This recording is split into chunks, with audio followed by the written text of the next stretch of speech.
गौतम बुद्ध दास विजु जनता दल मुखपात्र मो संगे अच्छा मैडम सुफिया आलम से विजु जनता दल मुखपात्र। आज आपण मान गोटे गुरुत्वपूर्ण विषय रे ई प्रेस मीट पाई आमंत्रण करिछु। आपण माने समस्ते जानिथिबे कटक रु संबलपुर को जोड़ुथबा NH 55 जातीय राजपथ 55 ताकू ओडिशार जीवन रेखा बोली कहा जाए। कारण पश्चिम ओडिशा को उपकूल ओडिशा सहित यही NH 55 जोड़ुची जहाँ पर प्राय 1.5 कोटी लोक निर्भर करुछंती।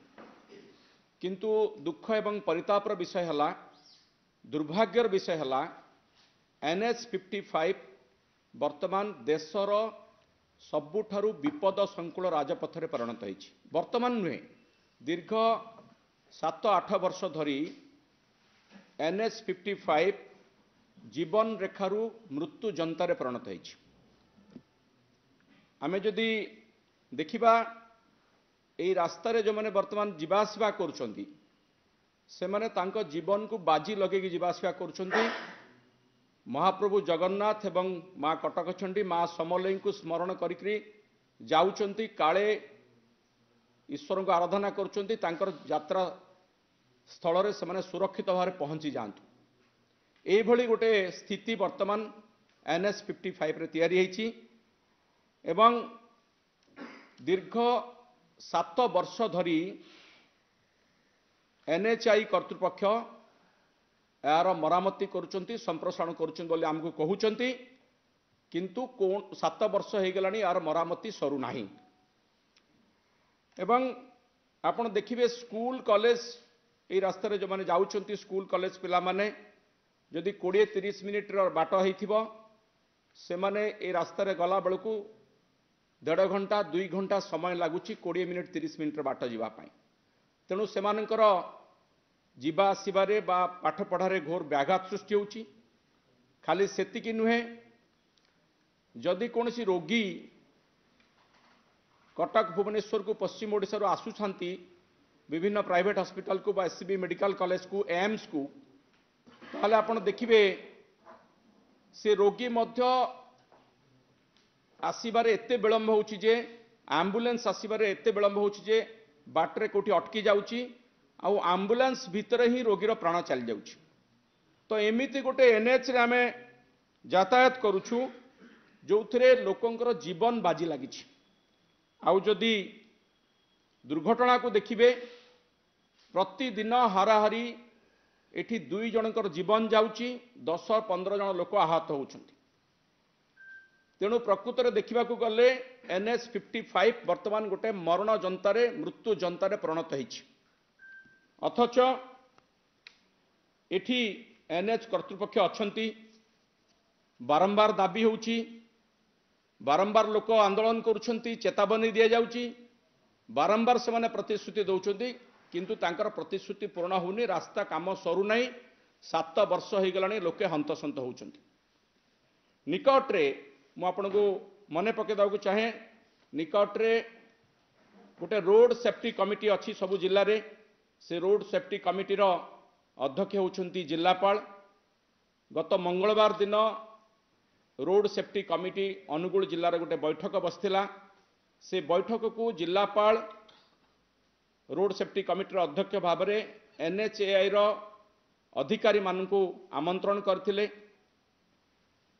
सबुठारु दुखर विषय हला रास्ता काम करि पारि नथिबा NHAI रो चमड़ा एते मोटा हो गलानी जे से माने रोड सेफ्टी कमिटी भली गोटे गुरुत्वपूर्ण बैठक रे जोग दउ नाहंती बा जोग देबा को उचित मने करू नाहंती। बोधे तांको लाज लागुची कि तांको चमड़ा मोटा हो गलानी, सेटा से माने कहि परिबे।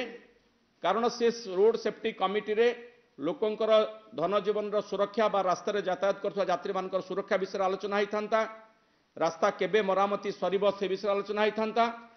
किंतु एभली गोटे गुरुत्वपूर्ण बैठक को मध्य से माने जाउ नाहंती। NHAI रो अधिकारी माने जाउ नाहंती बा उत्तर रखु नाहंती। तेणु रोड सेफ्टी कमिटी जो बैठक होइतला से संपर्क रे मु आपन देखैबा को चाहिबी।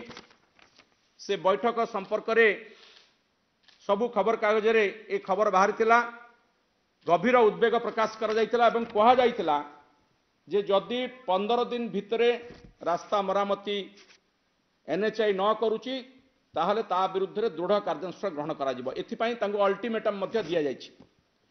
ये होची गोटे जातीय राजपथर अवस्था जोठी की दुर्भाग्य हो कि आमर सौभाग्य हो आम जानूना मान्यवर केंद्र मंत्री धर्मेंद्र प्रधान को घर से जिले में सी भी निघोड़ निदरे शोई गोटे संवेदनशील प्रसंग रे एनएचआई एभलिया बेपरुआ मनोवृत्ति एभली ओडिशावासी को जो भाव से भुआ बोली चलती जो भली अणदेखा करुँच जो भली तांको जीवन सहित खेल खेलुंट ताकू ओडिशावासी बर्दाश्त करेंगे ना आगामी दिन रे यार दृढ़ जवाब देवे। मैं अनुरोध करी मोर सहयोगी साथी सोफिया आलम मैडम को ए विषय से दीपद कहे।